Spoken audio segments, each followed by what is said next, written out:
धर्मेंद्र प्रधान जी ने लिया उसका स्वागत करता हूं, सम्मान करता हूं और सभी देशवासियों को बधाई देता हूं कि ये एक लोकतंत्र की जीत है जो आज हमने देखा और इसे ऐसा ही आगे भी हम सुरक्षित रखें लोकतंत्र को भारत में। और देश की युवा पीढ़ी को मैं बधाई देना चाहता हूं और धन्यवाद देना चाहता हूं सीजेपी के हमारे टीम और भाइयों और बहनों को जिन्होंने ये मुद्दा उठाया सबसे पहले और जो वॉलंटियर्स जिन्होंने उनका साथ निभाया, जो देश भर से छात्र और युवक और बड़े बूढ़े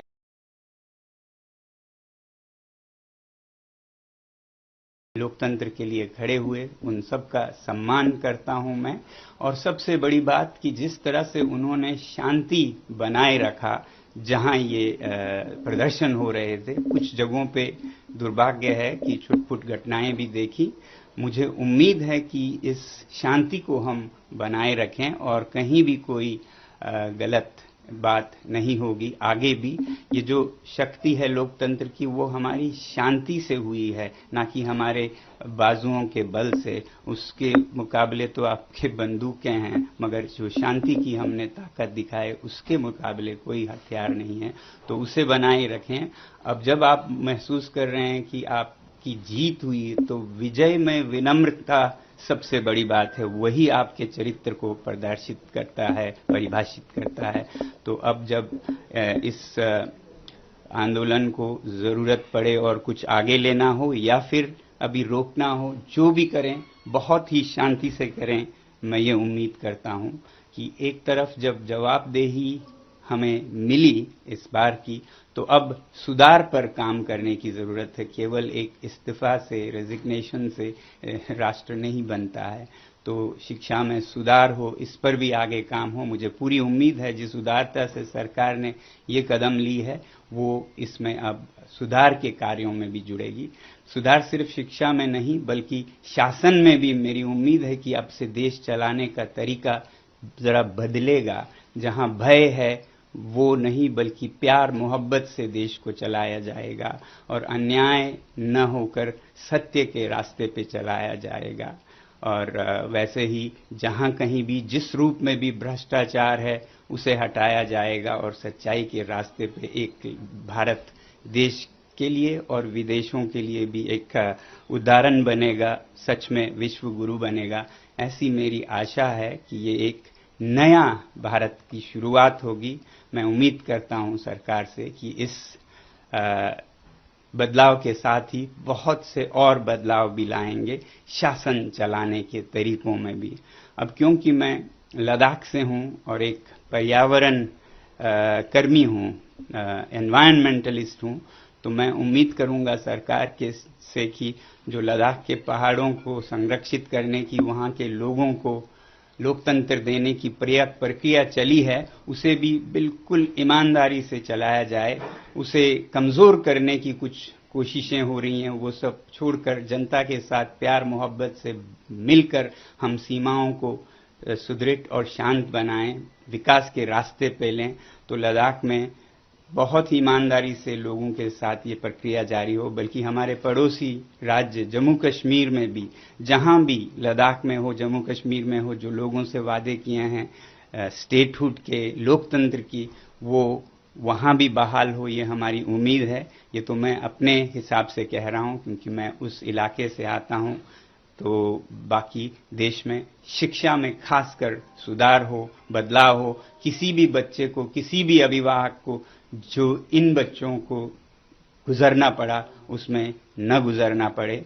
मैं आभारी हूं पूरे देश का और युवा पीढ़ी का और सरकार का भी बहुत बहुत धन्यवाद। I welcome this step taken by the government and the Education Minister Dharmendra Pradhan ji to step down in this hour of need.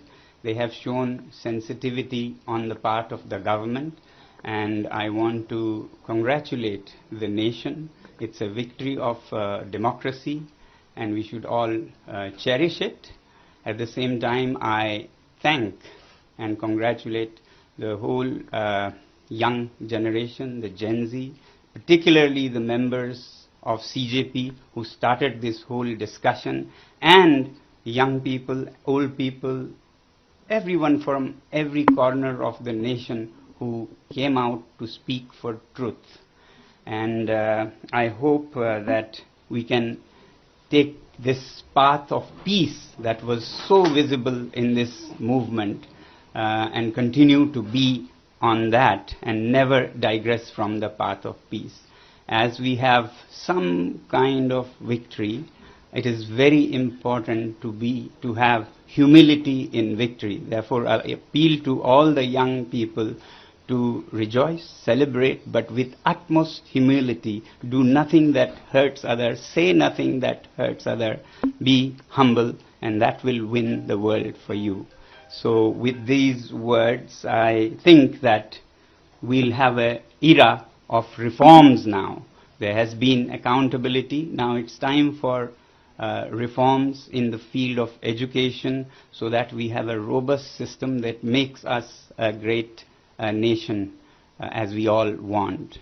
And I hope that this kind of reforms are seen now not only in education but also in governance, where we have fear replaced by love for citizens. Not out of fear governance should be. Similarly, from a fear-free India, we should have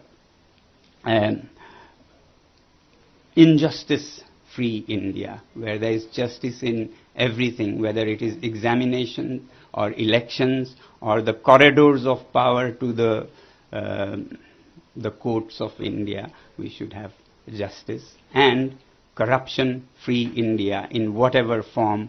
We should hope that there will be measures taken along with this to make it a clean governance in our country. So I congratulate everyone on this occasion, and being from Ladakh and the mountains of the nation and being an environmentalist, that the process of democracy restoration that has started in Ladakh will be taken up with utmost sincerity on the part of the government along with the people.